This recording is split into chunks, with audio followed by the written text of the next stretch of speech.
경일원사의 진경쌤입니다. 자, 돌아온 사회문화 5분 요약 일탈편입니다.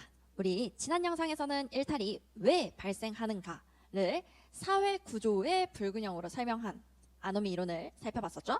오늘은 시선을 조금 바꿔서 일탈은 어떻게 전파되는가, 즉 일탈의 학습 과정에 주목한 이론들을 살펴보도록 할게요.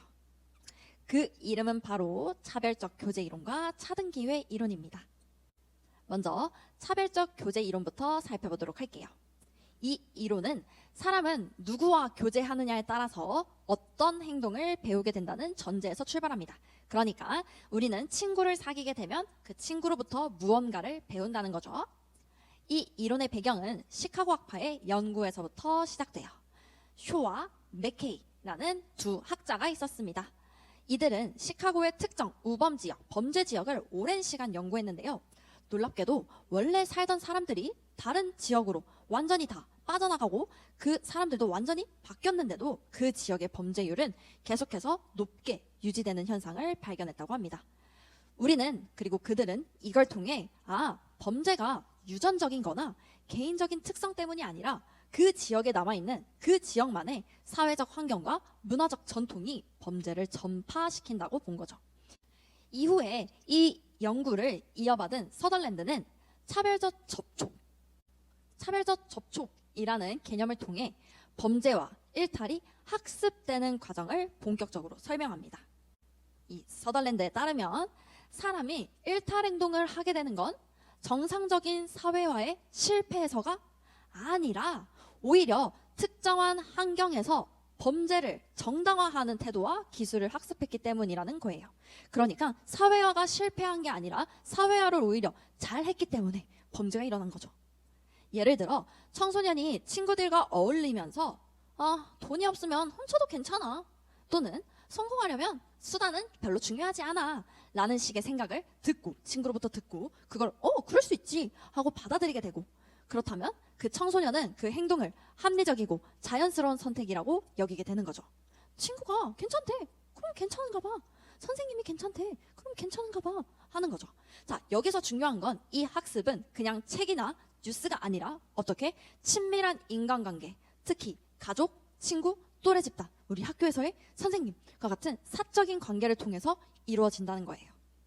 또한 이 서덜랜드는 법을 무시해도 된다는 태도가 법을 지켜야 한다라는 태도보다 많아질 때 사람은 실제로 범죄나 일탈 행동을 하게 된다고 말해요.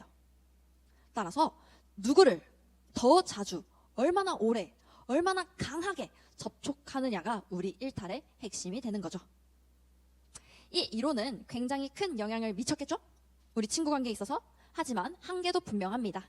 예를 들어 일탈자와 계속 가까이 지냈다고 해서 꼭 일탈자가 되는 건 아니죠. 범죄자와 지낸다고 모두가 범죄를 벌이나요? 아니죠.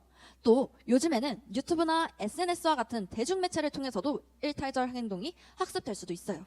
그런데 서덜랜드는 인간관계를 통해서만 이루어진다고 했기 때문에 당시 고려하지 못한 부분이 아닌가라고 생각해 볼 수 있습니다. 그럼 이제 두 번째 이론인 차등기회 이론에 대해서 말씀드릴게요. 이 이론은 클로워드와 올린이라는 사람이 만들었는데요. 차별적 교제 이론과 아노미 이름의 빈틈을 메우기 위해서 등장했어요. 우리 머튼의 아노미 이론 기억나시나요? 머튼의 이론에서는 사람들이 성공이라는 목표를 추구하지만 그러나 합법적 수단이 막혀 있으면 일탈을 한다고 봤어요. 그래서 목표와 수단 간의 괴리를 강조했다라고 얘기했는데요. 자, 그런데 여기서 한 가지 질문이 생기죠? 그렇다면 불법적인 방법은 모두에게 똑같이 열려 있는 건가? 왜? 우리 목표가 있고 수단이 있는데 그 수단을 다 불법적인 걸로 저지른다며? 바로 이 질문에서 차등기회 이론이 시작됩니다. 클로워드와 올리는 불법적인 수단조차도 사회적으로 불균형하게 주어진다는 거예요. 불균등하게 주어진다고 본 거예요. 즉 어떤 사람은 비행 하위 문화와 접촉할 수 있는 기회가 많고 어떤 사람은 그런 기회조차 갖지 못한다는 거죠. 내가 돈을 많이 벌고 싶은데 불법 조직에 들어갈 수 있는 기회가 있는 사람과 없는 사람, 그렇죠?